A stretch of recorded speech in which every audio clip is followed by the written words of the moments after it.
The markets are changing faster than they ever have, and digital's really at the heart of that change. Leaders know that to be the top of their category, they're going to have to invest in leading edge digital.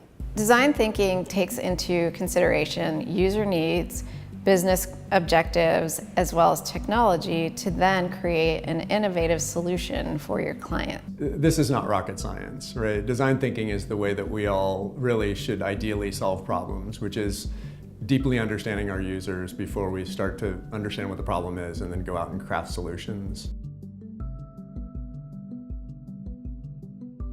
Well, it's interesting. In every industry, across every category, it's the same, that the digital leaders outperform their peers. Capgemini recently did a study that said companies that are the leaders in their category from a digital perspective have 25% higher market caps, 12% higher revenue growth, and 9% higher return on assets. The challenge in today's digital environment is that so many digital projects and applications just don't end up meeting expectations. And design thinking is an approach, a structured, data-driven approach to increase your chances of success in creating a breakthrough application.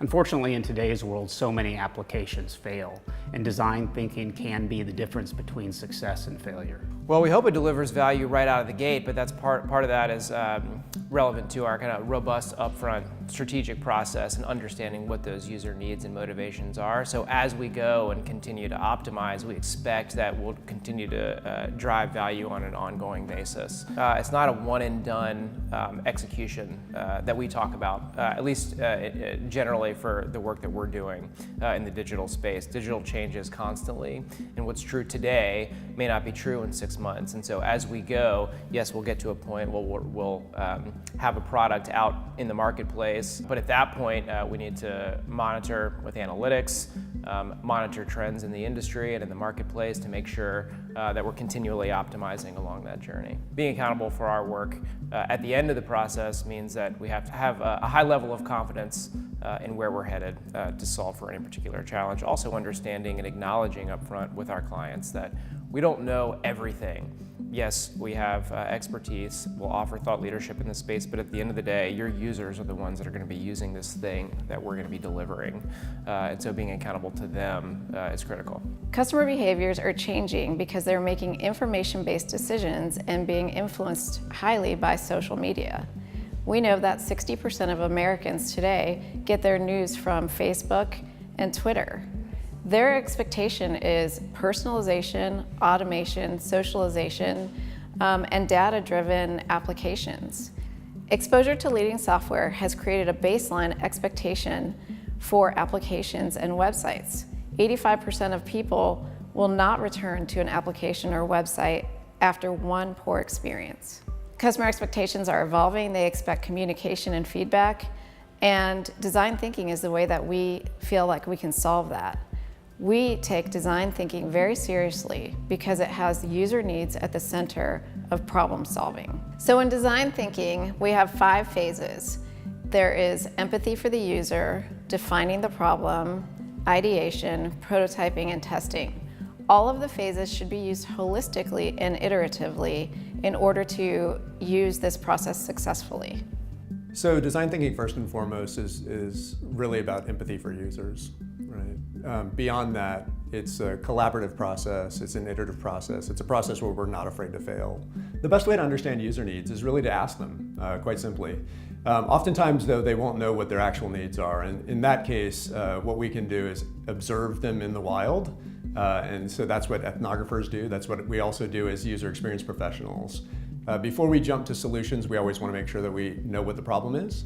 But once we've identified what that problem is and stated clearly, we go and begin really doing a lot of ideation. And so what that looks like is whiteboards and sticky notes and collaborative design sessions where we craft what we think the beginning of a solution is. The primary goal in creating a prototype is to create some artifact that users can respond to. One of the biggest challenges in crafting those experiences is identifying what the right fidelity of that prototype is. In the old days, we would draw sketches on a napkin. Then we became more adept at creating designs on screen. And we've even gotten to the point where we can craft digital interactive experiences that we can put in front of users to really see how they behave with that artifact. And so we bring in a sample of real folks, we put them in front of the experiences that we've created, and we watch them succeed or fail. What we learn from that is actually whether or not our hypotheses are correct.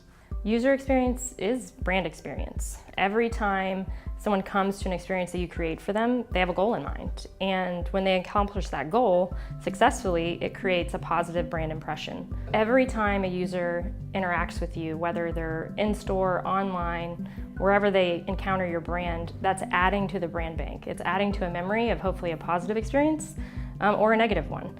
And over time, if they've had an enjoyable experience, they'll take pride in who you are. They'll ultimately start to like and follow you. There's two things that can kill an amazing user experience and ultimately harm the brand overall perception, and that's poor customer service and poor product design. You can't get over those. It doesn't matter how much you've tried and built an amazing site that features your product. If when a user downloads it or a user buys it and they need something and you can't help them, or their process in receiving that help is a negative one, it kills all of the investment of everything else.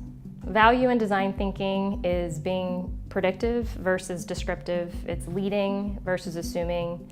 It's wanting to understand the needs of your users tomorrow, not today, and building your business to work and accommodate that in a way that your products and services are ahead of the pack versus behind. The value of design thinking is better products, more profitable products, client satisfaction, and a cost savings in the future. You know, it's something that we can feel really good about when we go home at night, knowing that the things that we've created are something that enrich the lives of users or solve their problems in ways that haven't been thought about before. They progressed our vision for the development of the Clinical Trial Finder and really turning something that was an idea and making it a reality. And I think making it even better and bigger and greater than what we had envisioned.